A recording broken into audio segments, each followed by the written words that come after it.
We never went up 4.5% in 10 months, not that fast. And so here we are. So what is Powell doing? Well, he's given 5 speeches on the subject. I don't know why Wall Street doesn't listen, but he keeps trying. He said the same thing every time. He said, inflation is job one. We're just going after inflation. Believe us. There is going to be a recession. Unemployment is going to go up. There's going to be pain. I've never heard a Fed chairman use the word pain. He used it 5 times in one paragraph in the Jackson Hole speech.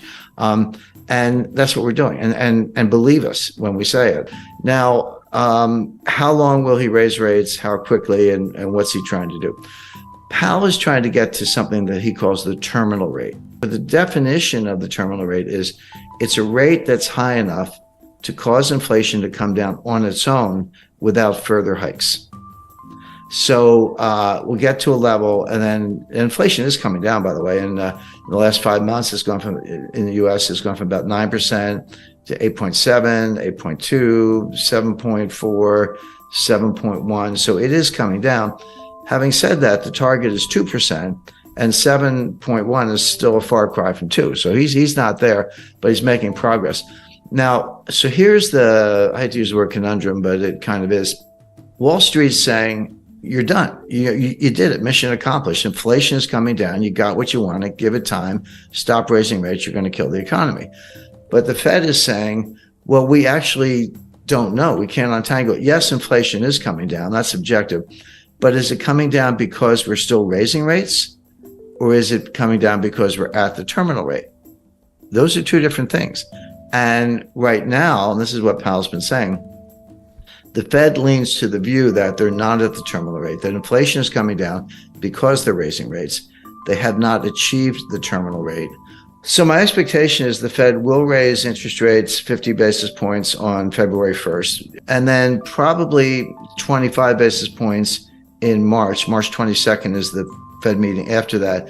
So those 75 plus the 450 we have now, that'll get you to 5.25. And even the more hawkish members think that that's probably the terminal rate. So Powell and the Fed have said, yeah, inflation's coming down, but it's because we're raising rates, not because we're at the terminal rate.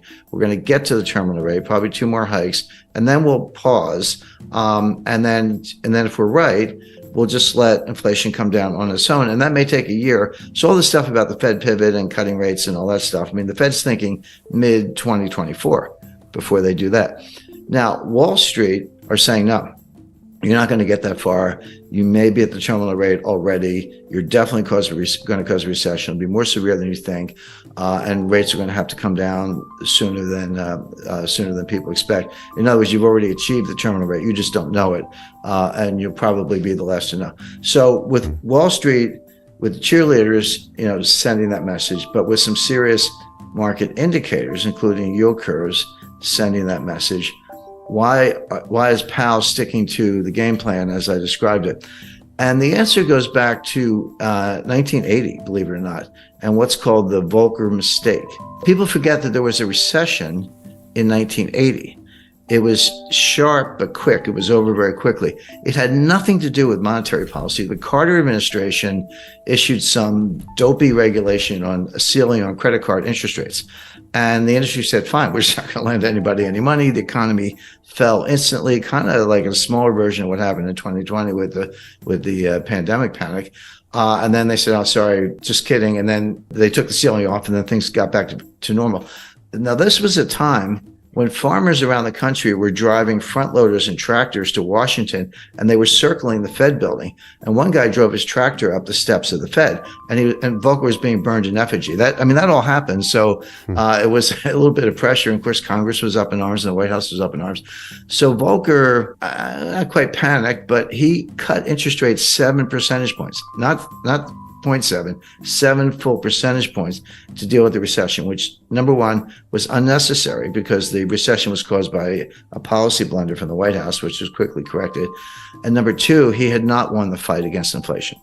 Well, after he cut rates and we came out of that very quick sort of snap recession, inflation got even worse. And that's when Volcker had to raise rates to 20%.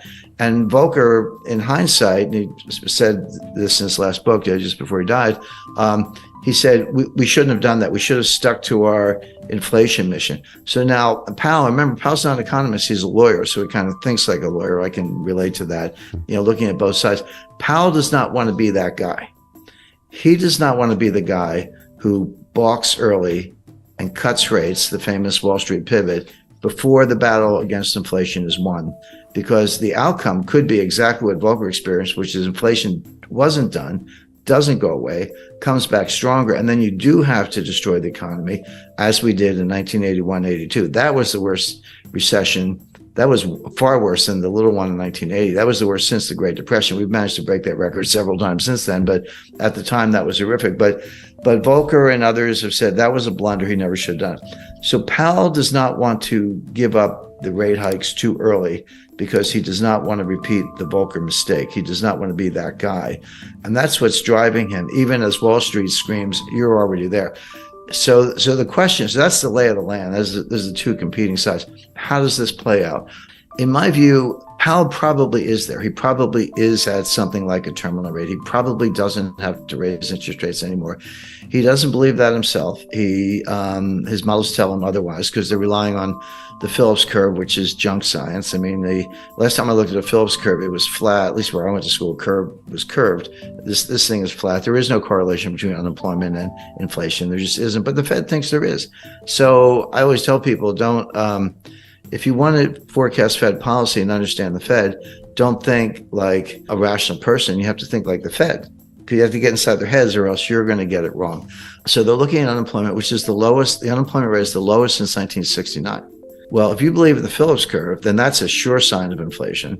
As I say, even though it's coming down, it's still pretty high. So they think they have to keep fighting this fight.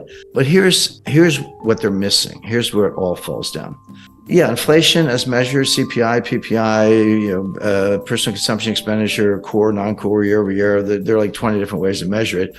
It is coming down, but there are two sources of inflation. And it's going to sound obvious, but you got to separate them: the supply side and the demand side. They both result in price increases, but they have completely different dynamics. Supply side inflation is what we're seeing. It's what we saw in 1974 with the Arab oil embargo during the Arab-Israeli war when they cut us off from oil. And, you had to line up for gasoline. I lived through that. Bare shelves, and you couldn't get certain things. It wasn't that every supermarket shelf was bare the way it was in East Germany in the 1950s, but something was always missing. And that's still the case today. So, of course, prices went up and, people were trying to pay whatever they had to get what they needed. And energy prices were a big driver of that. So that feeds through as a form of inflation. The other kind of inflation is from the demand side. So the supply side is called cost push. Costs go up and they push it onto the consumers. The other kind is from the demand side. It's called demand pull. And basically, consumers have a change in mentality. They're worried about inflation. They would say, hey, I was thinking about buying a refrigerator. Gee, I better go buy it today because if I wait for 6 months, the price is going to go up. Or apply that to anything, a new dress, new suit of clothes, whatever. And so you're pulling demand forward, and it's behavioral. And that will also drive prices up. But they're very different things. Now, cost push can morph into demand pull. That's what happened in the 70s. It started from the supply side. But by the late 70s, 80s, and Volcker, which we've just been talking about, it had tipped over into the demand side. That hasn't happened yet. We've had the supply side inflation, the cost push. It hasn't yet tipped into demand pull. It hasn't really affected consumer behavior that much in terms of people anticipating more inflation. It could, but it hasn't happened yet. Here's why that's an important distinction. Cost push inflation negates itself. The old saying that the cure for high oil prices is high oil prices because people can't afford it. Maybe if demand is inelastic, if you got to fill up your Ford F-150 truck with gasoline to take the kids to school or go to work. But if you're unemployed, you're not buying any gas because you're not leaving the house. So it tends to negate itself, whereas demand pull feeds on itself. Powell has not made that distinction. And if I'm right, and I think I am right, and the evidence backs that up, this inflation will come down, not because the Fed is raising interest rates, but because higher prices destroy demand all on their own.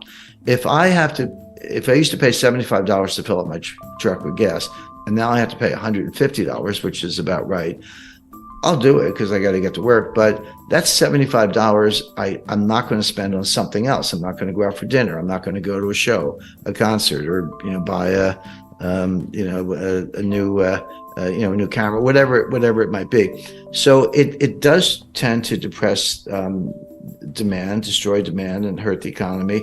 And then it slows down, and then the inflation comes down on its own. That appears to be happening.